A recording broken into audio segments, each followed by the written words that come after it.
Turning point में आज आपको एक ऐसी स्पेशल स्टोरी पेश करूंगी जिसे सुनकर आप भी चौंक जाएंगे। मैं बात कर रही हूं इंडिया अलायंस के दो ऐसे पार्टी की जिन पर सबकी नजर बनी रहती है, आम आदमी पार्टी और कांग्रेस पार्टी। ये दो ऐसी पार्टियां बन चुकी हैं जिनके कारनामों की वजह से ये हमेशा चर्चा का विषय बने रहते हैं। जब ये एक मंच पर खड़े रहते हैं तब हाथों में हाथ, हम साथ साथ। लेकिन जैसे ही बात आती है अपने इलाके में चुनाव की तो सारी अलायंस धरी की धरी रह जाती है। अरविंद केजरीवाल और राहुल गांधी की बात करें तो कभी हरियाणा चुनाव में अरविंद केजरीवाल ये कहते नजर आते हैं कि उनके सपोर्ट के बिना कोई सरकार नहीं बना सकता, तो कभी राहुल गांधी अरविंद केजरीवाल के खिलाफ बयान देते हुए नजर आते हैं।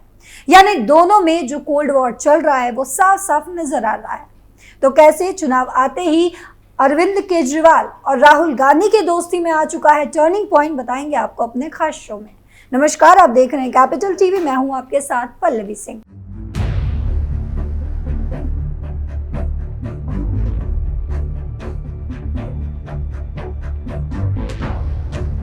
अरविंद केजरीवाल महाराष्ट्र और झारखंड विधानसभा चुनावों में इंडिया ब्लॉक के उम्मीदवारों के लिए कैंपेन करेंगे, लेकिन ये कैंपेन झारखंड में हेमंत सोरेन और महाराष्ट्र में उद्धव ठाकरे और शरद पवार के उम्मीदवारों तक ही सीमित है।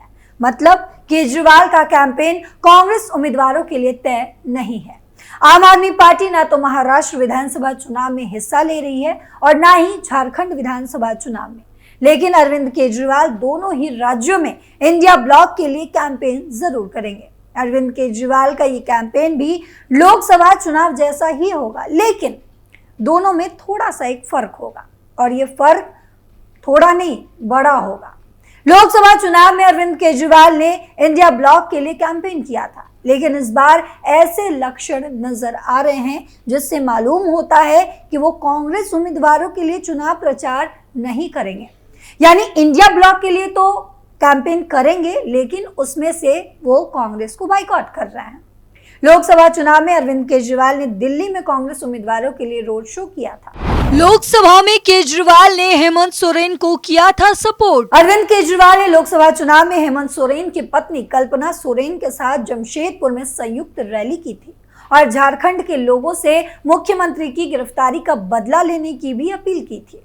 दिल्ली में ऐसी ही बातें वो अपने लिए कह रहे थे। अगर दिल्ली के लोगों ने इंडिया ब्लॉक को जीत का सेहरा पहना दिया तो उनको जेल नहीं जाना पड़ेगा, लेकिन अंतरिम जमानत की अवधि पूरी होते ही उनको जेल जाना पड़ा था, जो आपको याद होगा। फिलहाल अरविंद केजरीवाल दिल्ली शराब नीति केस में जमानत पर छूटे हुए हैं। आप नेता संजय सिंह के मुताबिक अरविंद केजरीवाल पहले ही साफ कर चुके हैं कि इंडिया गठबंधन के उम्मीदवार झारखंड और महाराष्ट्र में जहां भी बुलाएंगे वो प्रचार करने जरूर जाएंगे। लेकिन अब सवाल ये है कि क्या ये बात कांग्रेस उम्मीदवारों पर भी लागू होता है, क्योंकि उनकी बातों से ये तो साफ झलक चुका है, उन्होंने जो बोला है उससे ये साफ झलक चुका है कि वो कांग्रेस के लिए कहीं भी कोई चुनाव प्रचार नहीं कर रहे हैं। इंडिया ब्लॉक के लिए केजरीवाल का कैंपेन। आप सूत्रों के हवाले से आई एक रिपोर्ट के मुताबिक महाराष्ट्र के दो राजनीतिक दलों ने चुनाव प्रचार के लिए अरविंद केजरीवाल से संपर्क किया था और वो इस बात के लिए तैयार हैं कि कुछ रैलियां जरूर करेंगे। ये रैलियां कब और कहां होंगी अभी ये तय नहीं हुआ है। अभी तक बस इतना ही बताया गया है कि अरविंद केजरीवाल इंडिया ब्लॉक के राजनीतिक दलों के लिए नवंबर में महाराष्ट्र और झारखंड विधानसभा चुनाव में प्रचार करेंगे। महाराष्ट्र में दिल्ली के पूर्व मुख्यमंत्री अरविंद केजरीवाल के शिवसेना यानी कि उद्धव बालासाहेब ठाकरे और एनसीपी यानी कि शरद पवार के उम्मीदवारों के लिए चुनाव प्रचार करने की बात कही जा रही है। वैसे ही झारखंड में अरविंद केजरीवाल झारखंड मुक्ति मोर्चा के उम्मीदवारों के लिए वोट मांगने जाएंगे। ये एक बड़ा सवाल है कि क्या अरविंद केजरीवाल कांग्रेस उम्मीदवारों के लिए चुनाव प्रचार नहीं करना चाहते, उनकी ये खुद की मर्जी है या कहीं से दबाव आ रहा है। और इसीलिए एक कंडीशन भी रख दी है कि जो उम्मीदवार बुलाएंगे उनके लिए वो चुनाव प्रचार करने जाएंगे। ये तस्वीर तो तभी साफ हो पाएगी जब कोई कांग्रेस उम्मीदवार उन्हें बुलाए और अरविंद केजरीवाल उसके लिए वोट मांगने से इनकार कर दे। लेकिन ये सवाल यहीं खत्म नहीं होता। अगर अरविंद केजरीवाल महाराष्ट्र में 3 पार्टियों के लिए चुनाव कैंपेन की हामी भर चुके हैं तो निश्चित तौर पर उन राजनीतिक दलों के लिए नेताओं यानी कि हेमंत सोरेन, शरद पवार और उद्धव ठाकरे से ही बात हुई होगी। ऐसा तो हुआ नहीं होगा कि तीनों दलों के सभी उम्मीदवारों ने बारी बारी या अलग से अरविंद केजरीवाल को कैंपेन के लिए न्योता भेजा होगा। क्या दिल्ली विधानसभा चुनाव के दौरान भी ऐसा ही नजारा देखने को मिलेगा? आपको क्या लगता है? ये बात बहुत सोच समझ के इसका जवाब दीजिएगा कमेंट बॉक्स में। केजरीवाल को कांग्रेस से परहेज क्यों है? इंडिया ब्लॉक के गठन में कांग्रेस और आम आदमी पार्टी दोनों की ही अपनी अपनी भूमिका है। विपक्षी गठबंधन की पहल बिहार के मुख्यमंत्री नीतीश कुमार की तरफ से ही हुई थी, लेकिन आगे बढ़ने से पहले उनको कांग्रेस की मंजूरी का इंतजार था।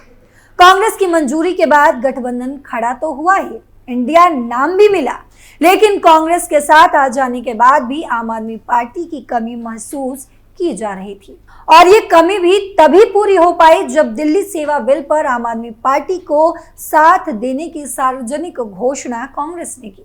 लेकिन सब कुछ के बावजूद कांग्रेस और केजरीवाल के रिश्ते कभी पूरी तरीके से ठीक नहीं हो पाए। लोकसभा चुनाव के दौरान भी ऐसे कई वाकये हुए जब दोनों दलों के नेता मंच शेयर करने से बचते दिखे। लखनऊ में अखिलेश यादव के साथ प्रेस कॉन्फ्रेंस में अरविंद केजरीवाल और मल्लिकार्जुन खड़गे बारी बारी ही शामिल हुए, एक साथ नहीं आए। और दिल्ली में भी भले ही अरविंद केजरीवाल ने कांग्रेस उम्मीदवारों के लिए रोड शो किए, लेकिन राहुल गांधी, प्रियंका गांधी या मल्लिकार्जुन खड़गे के साथ तो एक भी रोड शो नहीं किया।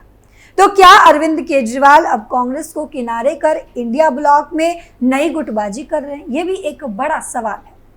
2021 की बात करें तो 2021 के बंगाल विधानसभा चुनाव के बाद ममता बनर्जी भी तो ऐसे ही प्रयास कर रही थी। तब ममता बनर्जी भी शरद पवार और उद्धव ठाकरे के साथ थी। अब अरविंद केजरीवाल भी हैं, लेकिन कांग्रेस दरकिनार होती नजर आ रही है।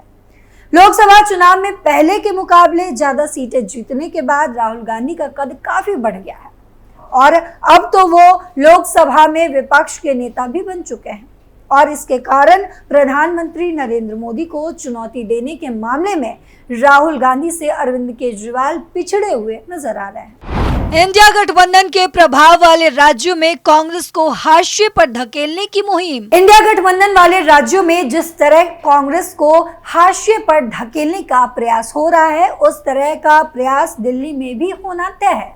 वैसे भी बीजेपी को हराना अगर कांग्रेस का उद्देश्य है तो उसे बिना हानि लाभ के बारे में सोचे आंख मूंद कर फैसले लेने होंगे, क्योंकि हर राज्य में जहां कांग्रेस की कोई सहयोगी पार्टी सत्ता में आ गई है या आने का सपना देख रही है, वो उसे हाशिए पर ही रखना चाहता है। जैसे जम्मू कश्मीर में देख लीजिए, इंडिया गठबंधन के सत्ता में आने के बाद ही कांग्रेस को कायदे से किनारे लगाने की तैयारी हो गई थी। शायद इसी कारण से कांग्रेस ने जम्मू कश्मीर मंत्रिमंडल में शामिल होना उचित नहीं समझा और बाहर से समर्थन देने का ही वादा किया। उत्तर प्रदेश में अखिलेश यादव अभी सत्ता से दूर है, फिर भी वो नहीं चाहते कि यूपी में कांग्रेस अपनी जड़ें गहरी जमाए। पश्चिम बंगाल में ममता बनर्जी ने तो कांग्रेस के साथ ऐसा बिहेव किया, ऐसा व्यवहार किया जिससे कांग्रेस कभी भूल ही नहीं सकती। महाराष्ट्र में लोकसभा चुनावों में सबसे बेहतरीन प्रदर्शन करने वाली कांग्रेस को भी उसके सहयोगियों ने अपने बराबर ही सीट देकर उसके प्रति अपने नजरिए को स्पष्ट कर दिया है। गौरतलब है कि महाराष्ट्र एमवीए में ये फैसला लिया गया है कि कांग्रेस, शिंदे सेना और एनसीपी तीनों बराबर सीटों पर चुनाव लड़ेंगे। हर एक को 85 सीटें मिली हैं। दिल्ली में आम आदमी पार्टी और कांग्रेस खुलकर विरोध भी कर रही है। अभी 2 हफ्ते पहले की ही बात है, आम आदमी पार्टी के एक प्रवक्ता ने, प्रियंका कक्कर ने ये कहा कि दिल्ली विधानसभा चुनाव हमने अकेले लड़ने का फैसला किया है। कक्कर ने कहा कि हम ओवर कॉन्फिडेंट कांग्रेस और अहंकारी भाजपा से अकेले लड़ने में सक्षम हैं। पिछले 10 सालों से दिल्ली विधानसभा में कांग्रेस के पास कोई सीट नहीं है। इसके बावजूद आम आदमी पार्टी ने लोकसभा चुनाव में कांग्रेस को 3 सीटें दी थी। दरअसल हरियाणा विधानसभा चुनावों में कांग्रेस ने जिस तरह का बिहेव आम आदमी पार्टी के साथ किया, उससे इंडिया गठबंधन के लोगों को बोलने का ये मौका मिल गया। हरियाणा में कई ऐसे सीटें थी जहां कांग्रेस और आम आदमी पार्टी को मिले वोट मिलकर बीजेपी की सीटें घटा सकते थे। हरियाणा में कांग्रेस की हार पर केजरीवाल ने कहा था कि अधिक आत्मविश्वासी होना नहीं चाहिए। उनका ये तंज सीधा सीधा कांग्रेस पर था, जिसने हरियाणा में आम आदमी पार्टी को साथ नहीं लेने की गलती की थी। तो क्या अरविंद केजरीवाल अब नई तरकीब से खुद को राहुल गांधी की बराबरी में खड़ा करना चाहते हैं? आपको क्या लगता है? सोच समझकर कमेंट बॉक्स में जरूर बताइएगा। फिलहाल मेरे साथ इतना ही। देश और दुनिया की तमाम खबरों के लिए देखते रहिए कैपिटल टीवी। नमस्कार।